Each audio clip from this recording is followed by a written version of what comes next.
ನಿಮಗೊಂದು ಹೇಳಬೇಕು, ಇಲ್ಲಿ ಮಳೆ ಸುರಿತಿದೆ, ಅದು ಜೋರೇನಲ್ಲ, ಸಣ್ಣಗೆ ಹನಿತಿದೆ. ಈ ಮಳೆಗಾಲಕ್ಕಾಗಿ 2 ವರ್ಷ ಕಾದಿದ್ದೆ. ಕೊನೆಗೂ ಮಳೆಗಾಲಕ್ಕೆ ಊರಲ್ಲಿದ್ದೀನಿ. ಸ್ವಲ್ಪ ಫಿಲ್ಮಿ ಅನಿಸ್ಬಹುದು, ಬಟ್ ನನಗೆ ಮಳೆಗಾಲನೇ ಇಷ್ಟ. ಮಳೆ, ಮೈಸೂರು 2 ಪ್ರಾಣ. ಜಿಟಿ ಜಿಟಿ ಅಂತ ಮಳೆ ಸುರಿತಾ ಇರಬೇಕು. ಮನೆ ಬಾಗಿಲಲ್ಲಿ ಕೂತು ಮಳೆ ನೋಡೋ ನೆಮ್ಮದಿಯೇ ಬೇರೆ. ಮಳೆ ಹನಿ ಸದ್ದು, ಮಣ್ಣಿನ ವಾಸನೆ, ಹಚ್ಚ ಹಸಿರು, ಗಿಡ ಮರಗಳು, ನೆನೆದ ನೆಲ, ಹೊಸ ಬೆಳಕು, ಕಾಮನ ಬಿಲ್ಲು, ಹಕ್ಕಿಗಳ ಚಿಲಿಪಿಲಿ. ಮಳೆ ಅಂದರೆ ಸಂತೋಷವೇ.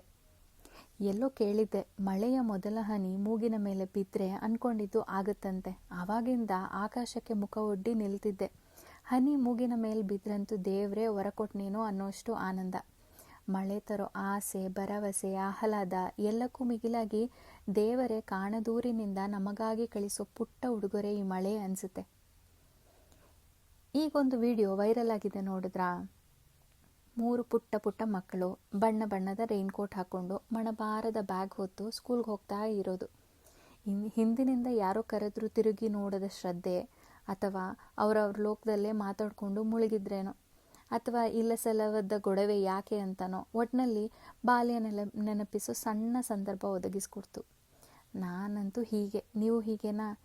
ತಮ್ಮನ ಜೊತೆ ಶಾಲೆಗೆ ಹೋಗ್ತಾ ಇದ್ದೆ. ಐರನ್ ಆಗಿರೋ uniform, lunch box, school bag ಎಲ್ಲ ಹೊತ್ತು ತಮ್ಮನ ಕೈ ಹಿಡಿದು ಶಾಲೆಯ ದಾರಿಯುದ್ದಕ್ಕೂ ಮಳೆಯಲ್ಲಿ ನೆನೆದು, ಆ ಅರ್ಧಂಬರ್ಧ ನೆಂದಿರೋ ಯೂನಿಫಾರ್ಮ್ ಶೂಸಲ್ಲೇ ಶಾಲೆ ಕಳೆದು, ಸಂಜೆ ವಾಪಸ್ ಹೋಗೋ ಹೊತ್ತಿಗೆ ಬೇಕಂತಲೇ ರೈನ್ಕೋಟ್ ಹಾಕದೆ ನೆನೆದು ಮನೆಗೆ ಹೋದ ದಿನಗಳು. ಅಮ್ಮಂಗೂ ಚೆನ್ನಾಗಿ ಗೊತ್ತಿತ್ತು ನಾವು ಹೀಗೆ ಮಾಡ್ತೀವಿ ಅಂತ. ಬಂದ ತಕ್ಷಣ ತಲೆ ಒರೆಸಿ ಸ್ವಲ್ಪ ಬೈದು ಬಿಸಿ ಬಿಸಿ ಹಾಲು ಕೊಟ್ಟು ಬೆಚ್ಚಗೆ ಮಾಡ್ತಿದ್ರು. ಆ ಅಪ್ಪುಗೆ ಆ ಭಾವ, ಆ ಮಡಿಲು ಎಷ್ಟು ಸೇಫ್ ಫೀಲ್ ಆಗುತ್ತೆ ಅಲ್ವಾ ಇವಾಗ. ಮಳೇಲಿ ಆಟಕ್ಕೆ ಬಿಡಲ್ಲ ಅನ್ನೋದು ದೊಡ್ಡ ಕಂಪ್ಲೇಂಟ್ ಆಗ. ಆಟಕ್ಕೆ ಬಿಟ್ಟರೆ ಹುಷಾರು ತಪ್ಪೋದು, ಸ್ಕೂಲ್ ಡೈರಿಲಿ ನಾಟ್ ಫೀಲಿಂಗ್ ವೆಲ್ ಅಂತ ಬರೆಸಿ ರಜೆ ತಗೊಳ್ಳೋದು, ಸಣ್ಣ ಗ್ರೀನ್ ಪ್ಯಾಕೆಟಲ್ಲಿ ಬರೋ ಸಿರಪ್ ಕುಡಿಯೋದು, ಜ್ವರ ಬಂದ್ರಂತೂ ಸ್ವೆಟರ್ ಹಾಕಿ ಅಮ್ಮಂಗೆ ಅಂಟಿ ದಿನ ಕಳೆಯೋದು. ಅಯ್ಯೋ, ಎಷ್ಟು ಚಂದ ಅಲ್ವಾ ಆ ದಿನಗಳು. ಇನ್ನು ಮಳೆಗಾಲದಲ್ಲಿ ಕರೆಂಟೇ ಇರ್ತಾ ಇರಲಿಲ್ಲ. ಒಂದು ದೀಪ ಹಚ್ಚಿ ಮನೆಯವರೆಲ್ಲ ಹಾಲಲ್ಲಿ ಕೂರ್ತಾ ಇದ್ವಿ. ನಾನು ನನ್ನ ತಮ್ಮ ಡಿವೈಡರ್ಗೆ ಕಡಲೆಕಾಯಿ ಚುಚ್ಚಿ ಆ ಕ್ಯಾಂಡಲ್ ಬೆಳಕಲ್ಲಿ ಸುಟ್ಟು ತಿನ್ನೋದು. ಅಪ್ಪ ಅಮ್ಮ ಇಬ್ಬರು ಇರೋದೊಂದು ಕ್ಯಾಂಡ್ಲು, ಹಾಗೆಲ್ಲ ಮಾಡಬಾರ್ದು ಅಂತ ಬೈಯೋರು. ಈ ಹುಳಗಳು ಕ್ಯಾಂಡಲ್ ಹತ್ರ ಹೋಗಿ ಸುಟ್ಟಿಸ್ಕೊಂಡು ಬರೋದು. ನಾವು ಬೆರಳನ್ನು ಕ್ಯಾಂಡಲ್ ದೀಪದ ಮಧ್ಯ ಹಾಕಿ ಸುಡುತ್ತೋ ಸುಡಲ್ವೋ ಅಂತ ಚೆಕ್ ಮಾಡ್ತಾ ಇದ್ವಿ. ಅದೇ ಬೆಳಕಲ್ಲಿ ಹೋಮ್ವರ್ಕು ಮಾಡ್ತಾಯಿದ್ವಿ. ಅಕ್ಕಪಕ್ಕದ ಮನೆಯ ಫ್ರೆಂಡ್ಸ್ ಎಲ್ಲರನ್ನೂ ಮನೆಯೊಳಗೆ ಕರೆದು ಮಂಚದ ಕೆಳಗೆ ಬಚ್ಚಿಟ್ಕೊಂಡು ಅಮ್ಮಂಗೆ ಹೆದರಿಸಿ ಚೆನ್ನಾಗಿ ಬೈಸ್ಕೊತಾ ಇದ್ವಿ. 1-2 ನಮ್ಮ ಮಳೆಗಾಲದ ಕತೆಗಳು. ಹಾಗೆ ಮಳೆ ಬಂದಾಗಲೆಲ್ಲ ಇಡೀ ಜಗತ್ತು ಒಂದು ಸೂರ್ಯನ ಕೆಳಗಿದೆಯೇನೋ ಅನಿಸುತ್ತೆ. ವಸುದೈವ ಕುಟುಂಬಕಂ ಅಂತಾರಲ್ಲ ಹಾಗೆ. ಶ್ರೀಕೃಷ್ಣ ಪರ್ವತ ಎತ್ತಿ ಹಿಡಿದು ಊರಿನ ಜನರಿಗೆಲ್ಲ ಆಶ್ರಯ ಕೊಟ್ಟಿದ್ದಂತೆ. ಹಾಗೆ ಕಪ್ಪು ಮೋಡ, ಗುಡುಗು, ಮಳೆ ಕಾರಣಕ್ಕೆ ಮನೆಯವರೆಲ್ಲ ಮನೆಯೊಳಗೆ ಇದ್ದಾಗ ಇರೋ ಬೆಚ್ಚಗಿನ ಭಾವ.